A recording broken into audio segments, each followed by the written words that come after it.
ein hedonistischer Gottesdienst am Sonntagmittag zu einer anständigen Uhrzeit, beispielsweise 12 Uhr mittags, nicht so früh, nicht vorm Aufstehen, mit anständiger Musik und einem DJ von der Kanzel und nackten Nonnen, die irgendwie einmarschiert kommen. Ich glaube, das ist auch ganz okay. Appetite. Ich habe ja nach dem Studio dann angefangen, mich dem Nachtleben mehr zu widmen. Ich bin dann in Berührung mit Techno gekommen, das hat mich sehr geprägt. Ich war ja früher eher so ein Kind des Heavy Metal. Ich bin dann auch in Kontakt mit dem KitKat gekommen und das hat mich nochmal echt in ein anderes Universum geschossen. Und da habe ich auch irgendwann Techno und Fetisch und SM miteinander verbinden können und habe angefangen, erste Insomnia-Partys im KitKat durchzuführen.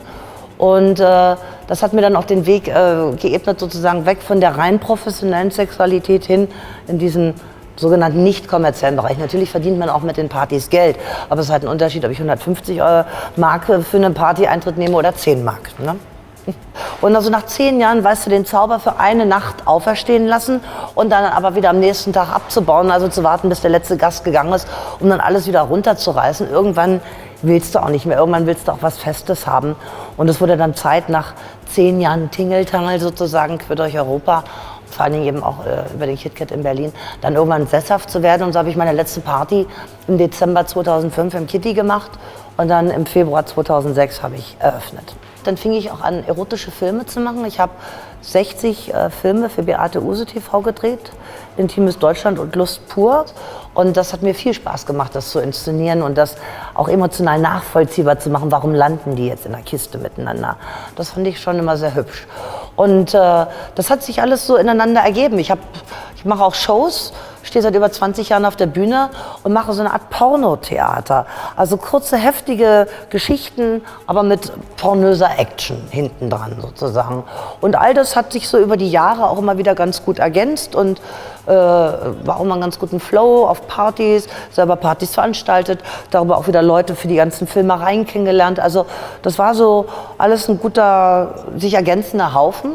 Und als dann irgendwann der Club gekommen ist, 2006, so musste man sich natürlich ein bisschen mehr committen, mehr konzentrieren. Jetzt bin ich nicht mehr ganz so viel in der Weltgeschichte unterwegs und tingle auch nicht mehr ganz so viel und habe mich jetzt überwiegend auf den Club konzentriert. Und von der Aussicht her, also ich habe noch ganz viele wilde Ideen im Kopf. Also angefangen von der hedonistischen Kirche, weil Kirche und Religion ist auch mein großes Steckenpferd, weil ich finde, dass so die althergebrachten monotheistischen Religionen keine guten Antworten für meine Fragen haben. Und ich finde, wenn ich mir so angucke, was so an Leuten hier arbeitet und was hier so eine Gemeinschaft ist, dann finde ich, dann hat das schon was von der Kirche, weil wir viel soziale Arbeit leisten, wir sammeln Spenden, wir kümmern uns um unsere Leute, wir helfen denen. Und anders als in anderen Betrieben, das ist einfach nicht hier nur irgendwie ein Schuppen, in dem man arbeiten kommt, das ist auch irgendwo ein Zuhause. Ja, und hedonistische Kirche ohne dieses ganze katholische Kirchenquatschgehabe drumherum. Und so der Gedanke eines hedonistischen Alterswohnsitzes, die ist mir auch schon gekommen, sozusagen, also wo alle Krankenschwestern möglichst knappe Uniformen anhaben, damit man was fürs Auge hat. Und wir spielen dann nicht einmal die Woche Mensch, ärger dich nicht, sondern lassen die Chippendale-Jungs für die Mädels rankommen und einmal die Stripperinnen die Woche für die Jungs, damit die auch noch was von haben. Aber das sind alles so Projekte, die mir noch im Kopf rumschwirren.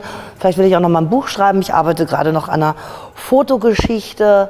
Also Ideen habe ich genug. Ich hoffe, ich habe noch so viel Zeit, das alles irgendwie in die Tat umzusetzen.